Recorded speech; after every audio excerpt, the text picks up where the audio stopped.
Holy hell.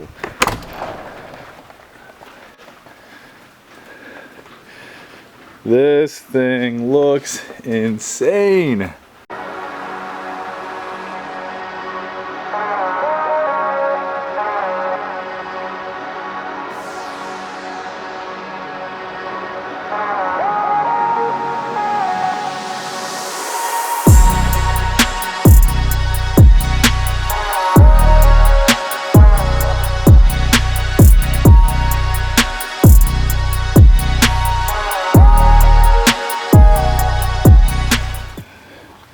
Such a gross day.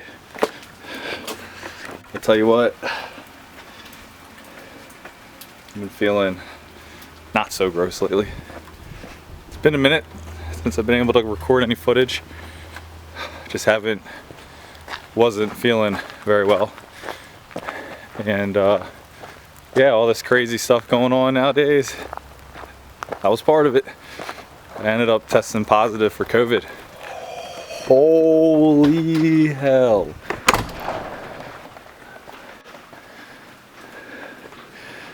This thing looks insane. I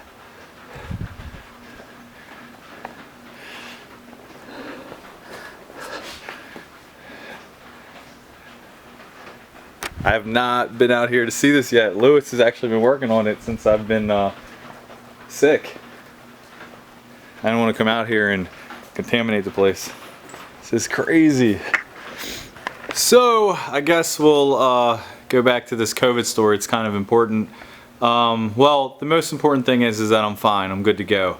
But we can rewind a little bit. When I put out the video of me painting the Supra, I painted the Supra and I was actually doing a little bit of vlogging, and I talked about how I wasn't feeling well. I felt what I thought was exhausted. And pretty much after I painted that Supra, because of the pandemic and everything going on, I took my temperature, and my temperature wasn't anything ridiculous. It was like 99, 100.1 or something, super small. Didn't think nothing of it, but because of everything that's going on, we didn't joke around with it, and we quarantined myself. You know, my wife, we all decided that I stay downstairs in the TV room. I use a bathroom that no one else uses, and so. I mean, you're thinking it's kind of ridiculous. I'm literally like, I just exhausted myself. I literally stayed up 2, 3 o'clock in the morning, walking back and forth between my house and the shop. It's raining, barely getting any sleep, waking up for work, and just crushing it. But I definitely felt like a little off. But I thought I was exhausted. Didn't think nothing of it. So let's fast forward. Tuesday, Wednesday, I still had a very, very small fever. Thursday hits and I don't have a fever anymore and I feel great. Friday, same thing. Felt great. This is about 3 weeks ago. Saturday, felt good. Cut the grass, did everything. And then Sunday came. And what happened Sunday was I woke up in the morning, I felt great. I actually drove around to pick up some SUPRA parts. Had to meet up with a couple friends. Everything was good to go. I come home 3, 4 o'clock, have dinner 5 or 6, and sat down on the couch around like 10, 10:30 or so, and I got up and I was sweating. I was literally sweating so bad. I'm like, what the hell is going on? And of course, the quarantine, me and my wife, that we did to me, that night we were like, well, your temperature has been good for 3 or 4 days. You know, you come back to bed, and then here I am waking up sweating while I was sitting on the couch. So I checked my temperature, and I was at 101.8. We did it like 3 times, and that was the highest we got it. Just in case I was sitting in the couch in like a funny spot, and sometimes you'll just sweat, whatever. So we checked it a couple times, but yeah, it was 101 something. Still wasn't enough to get a COVID test. Those symptoms aren't. They want 102 or higher. So anyways, I give my supervisor a heads up that night. He says, we'll see what you feel like in the morning. I wake up in the morning. I'm only at 99. I still feel a little off, but wasn't crazy. And I go to work. Now, when I go to work, I'm in a mask, I'm in gloves, I'm in a suit. I am pretty much quarantined from the shop, so it wasn't like I was really risking anything. Well, anyways, I get in there and we're starting to paint, and all of a sudden the second in command comes down to our body shop and has a meeting with us, and he says that our general manager actually tested positive on Saturday for COVID. Apparently on Friday he had some symptoms, and because of his age his doctor recommended him to get tested, and he tested positive. So that's when I was like, what the hell? I just had this gut feeling. I was like, I need to quit screwing around. I've been fighting a mild fever the entire week. You know, maybe there's something going on. This general manager is the guy that, you know, I'll be in an office with discussing situations, you know, and it's definitely not a 6-foot gap between us two and so on. So you never know. So I called it in, and because I was exposed to somebody positive, I qualified to get a COVID test, and I took one, and then I was quarantined from then on out. And then Tuesday hit, and I did feel a little worse. I was fighting fever. I had to take Tylenol to fight this fever. So it was getting like a little scary, but I was still functional. I was still able to do stuff. And then Wednesday hit, and Wednesday around 10 o'clock in the morning they call me and tell me I tested positive. So now I'm like, great. And for some reason, that's when all the symptoms started to hit me at once. I started to realize that I had a cough. Just this weird itch in the deepest part of my lungs wanted me to cough. Temperature was still on the rise. It was very hard to control. I was taking Tylenol every 3 hours as much as I could. And you know, the doctors tell you just to take Tylenol, take nothing else, don't take ibuprofen or anything like that. Apparently it makes it 10 times worse. So definitely stayed away from that. And I tell you what, I had one bad night. It was Wednesday night, and I was coughing so much I could not catch my breath. So you're literally like choking. I had a fever that just had my head all screwed up. I didn't feel like I was there. I had zero energy because I had no appetite because I wasn't eating for the days prior. It was just a crazy night, and it took me the entire day Thursday to recover from it. In other words, I didn't get off the couch. I stayed on the couch. I stayed sleeping, and that's not me. I'm literally like 4 or 5 hour night sleeper, and then I'm wide awake. So it was definitely crazy. I definitely felt the impact of it. If I had that temperature, that fever, and that cough for any more, or if it got worse, or I had it for any longer than just one night, I tell you what, I'd be calling for an ambulance or something like that. But after that Thursday night, I started to feel a ton better. Friday, I started to feel even more better. Saturday, I didn't even have a temperature. Sunday, no temperature. Monday, no temperature. Tuesday, no temperature. And here we are Wednesday, no temperature. On 5 days, no temperature, when CDC requires you to be 3 days no temperature, and you know, at least 10 days after your first symptoms, so you can go back to work. So I am clear to go back to work. I feel great. Everything is good to go. So yeah, that is my COVID story. That's the reason why I missed a week in posting a video, but I have footage for you guys, and I'm gonna put it all together and show you where I'm at with this car. So enough of this COVID crap, let's get to work.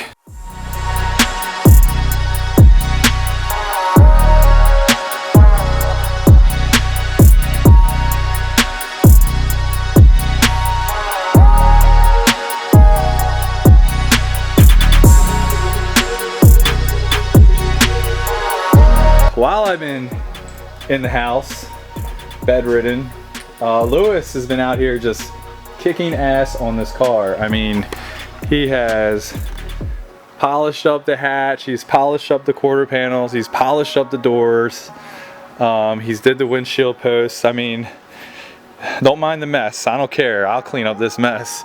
But we got both doors hung. I mean, this thing looks amazing. You guys probably keep looking at this wheel, like wondering what's up with this wheel. These aren't my wheels. These aren't the wheels that I showed you that I unboxed. These are actually the same exact specs. They're 19 with a 22 offset on a 10.5, and my friend owns these and the tires, but he doesn't want the tires. He actually wants a bigger tire because he has a wide body Supra. So what we're doing is, I want these tires, you know, because they fit like super flush. and they'll fit right inside here when I lower it and maybe camber it a little bit. So I wanted to test fit it just to make sure. These tires are brand new. They're gonna save me a ton of money. The deal we're gonna work out. So I'm definitely gonna go with these tires. My wheels are actually darker, even though these look like they kind of like color matched a little bit. I actually wanted black wheels just to go with everything else. That's a look of like the offset, you know, and the fitment that we're gonna have. Of course, when the car is lowered, but they're not the same color wheel. So it is a T37 SL. This is just a different color. But anyways, so yeah, he's been killing it, man. I owe him a lot. I told him whatever he wants done to his car, I will help him 100%. We'll knock it out. I owe him big time. I hate owing people stuff, but this thing looks really cool.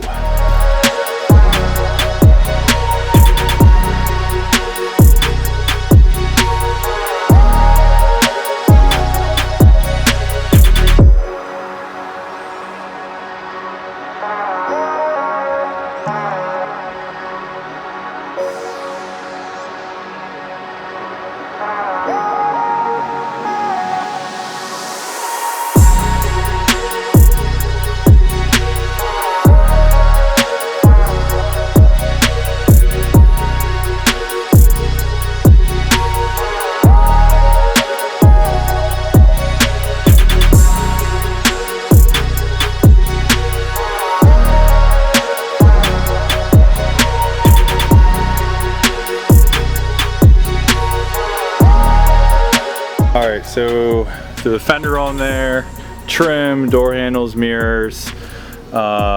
It's just kind of mocked up on there right now. It just has a few clips in there. I'm going to finish putting them all in. I'm just kind of like fitting it all together, taking note of what I need, but so far it's going together pretty well. I still have to polish the fender. I think that's what I'm going to do next. But you can see this looks really, really good. Another thing I want to do is I want to test fit. I have another front wheel and tire. I want to make sure it fits on that front fender. So that's something I'm actually going to start messing with right now.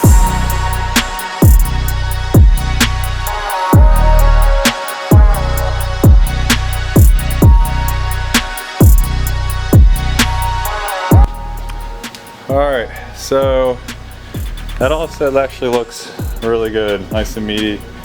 You can see that it is poking out a little bit, which is going to be fine because whenever we lower the car, it's actually going to camber in a little bit. So this is kind of what we want to see. We want it to see almost flush, a little bit of poke, because we know when we lower it, it's going to tuck in there really well. If it stuck out really far, that'd be a bad scenario. It's not what we want. So I can say this is actually what we want. It gives me a good idea what my wheels are going to look like too, and there's a lot of space in there, so I'm definitely going to have to go with the turbo, the twin turbo brake upgrade. It's just a much bigger caliber that'll probably fill that area up a lot better. So, but right now 19s don't look that bad. This is a wide angle lens, so it makes the wheel look really, really big, but it actually looks pretty proportional. So I'm pretty happy, content with it. So anyways, sucks. We gotta take these wheels back off so I can swap these tires onto my actual wheels. So, but yeah, just for like just for fitment purposes for now.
talk about that wet sanding process I did. We actually started out with dry sanding first, and we used 2000 grit on the DA. And what that does is that really busts down the orange peel and it exposes the dirt. The dirt is always going to be exposed as a high spot, and it's going to be easier to see when the entire area is dry sanded. And after we expose all the dirt, what we do is we take this little guy. This is actually our little mini buffer, and we put 2000 grit piece of paper on here. You can see that I just cut it out for it. And then we attack each individual piece of dirt. And that thing does it really, really quick. It just zips it all out. So after we zipped out all of the dirt, go back over it again, 2000 grit dry on the DA, just to make sure that I have it all in uniform 2000 grit. After I do that, I actually take a block to it with 2500 grit wet. That's when I actually begin to start wet sanding. I believe that every finish, body work, whatever, needs to be done with a block by hand at some point, and the same thing with my wet sanding. And that's when I finally get to really level the surface by hand. So after we take out all the dry 2000 grit scratches with 2500 grit wet block by hand, it's then time to go back to the DA, and then we use Trizac 3000 grit, and it has a spongy feel to it. And the reason why it has a spongy feel to it is because you're not leveling the clear anymore. You're actually texture matching, and that means you're going to take the block scratches that are going back and forth, up and down, out with the 3000 grit, and you don't need to be risking burning any edges or anything like that. So it actually forms to the shape of the fender to help get the 2500 grit scratches out. And then after that, we use 5000 grit. And it's the same thing. It has a spongy feel to it. It's just there to get the 3000 grit scratches out. Once that's all done, we clean off the panel, and you can see that we have some sort of a shine to it. Now we're ready to start our compounding process with our buffer and our wool pad.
Started working on the other side.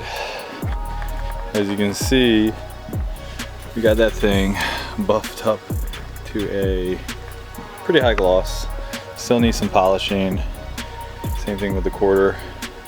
But I can at least start assembling stuff. My door doesn't fit really well, and this was the first door I fit up, so it's sticking out a little bit here. Feels like I gotta pull the striker out.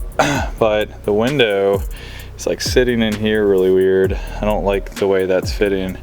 So I'm definitely gonna have to adjust the door a lot to get that, to figure out why that isn't fitting right. So, and I got a pretty big gap in here. So it looks like the door needs to be tilted in a little bit. And as for the window, I don't know what's up with the window. Maybe I can adjust the track. Maybe it's too tall or whatever, but it fit once before, it will fit again. That's what I'm doing right now, is just kind of cleaning up the window, and then I'm going to readjust the door. Once I get the door fitted up, I can put the handle on it and the mirror on it, and maybe some of the interior.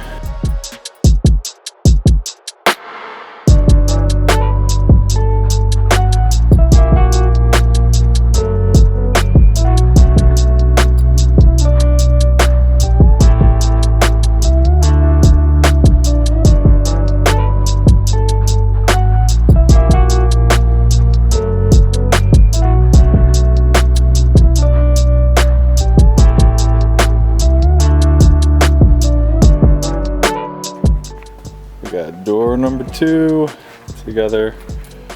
Looks pretty good. It always looks pretty good. So this door took some adjusting. I had a bent window track, so it wasn't lining up here. Luckily we got that fixed and it fits pretty good.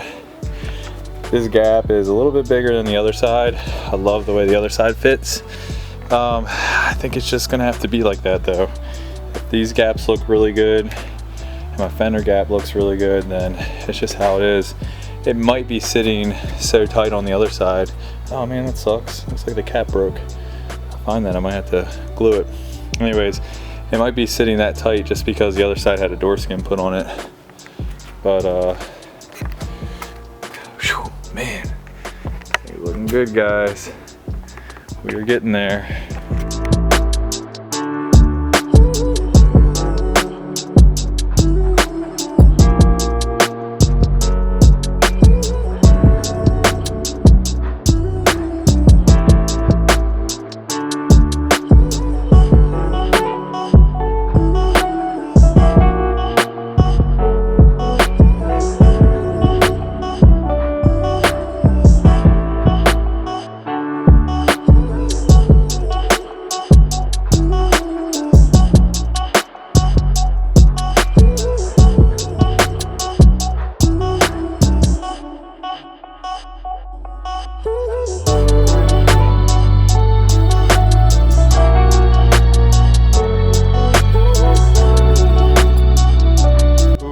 Trim pieces for it. We're gonna be putting these on. Oh yeah, God, you don't know how long I've been waiting to have these. Let's do this now.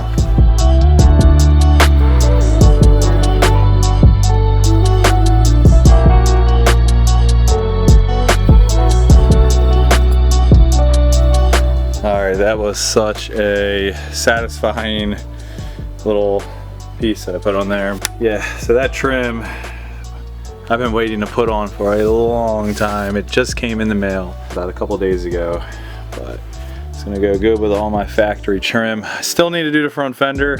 Maybe I'll work on that next. All right, our hood is fit up there. Lewis actually polished up the hood for me one morning. I didn't have any GoPros charged for him. We both put the hood on along with some fresh hinges, freshly painted bolts. You can see the factory satin look that I gave the engine bay. Don't mind how dirty it is. Wanted to have it all cleaned up. And then you can see the fresh paint on the fenders. And the hood fits really good on this side. This fender needs to be pulled in a hair. I do need to mess with the latches too. They latch, but they need to be adjusted. Over here, my gap is a lot bigger, as you can see. But if you look over here, the way the hood, I'll stay down, the way the hood fits here, nice and tight. Over here, got a pretty big gap. That just tells me this whole fender and headlight needs to be shoved up into the hood a little more, which makes sense. I mean, that looks right. It could look a lot worse. This gap looks really good here. This fender gap over here looks really good. Doesn't look perfect, but it looks pretty good compared to what this car used to look like. So it's really coming together. So polish up the fender, fit up the hood the best we can, and then I can finally get the trim on the fenders, and I think I'll call it a night.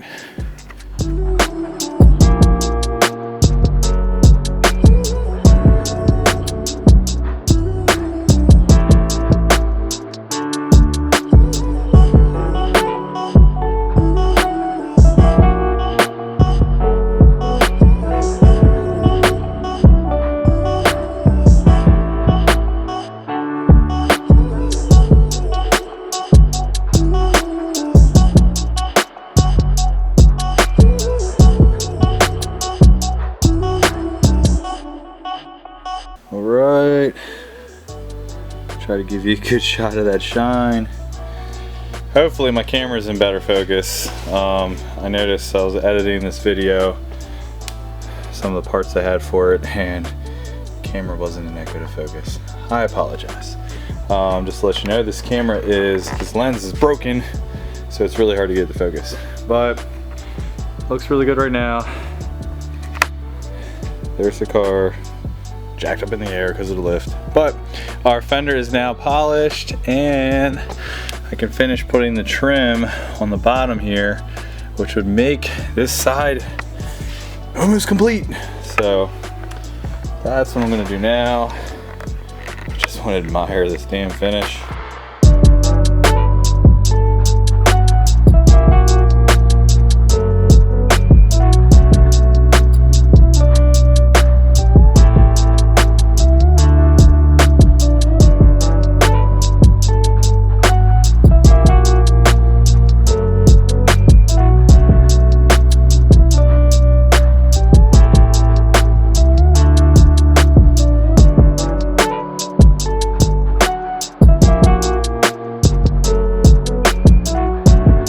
Okay, so my hood gaps still look a little wide, but they're even, the same on both sides. See this side, same way, just a little big compared to the back. But I'm gonna live with it for now. I do have a couple more tricks up my sleeve to lining up these hood gaps. And she's getting there.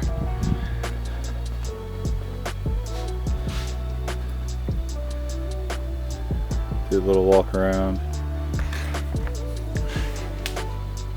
Finally got fresh trim. I keep talking about that. It's like such a peeve of mine. God, that thing's dirty.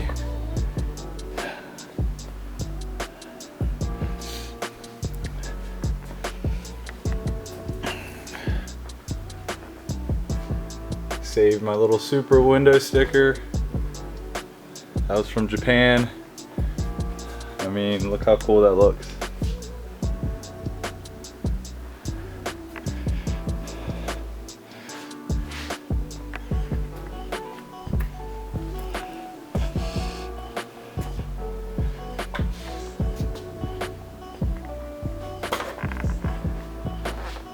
Very, very dusty front end.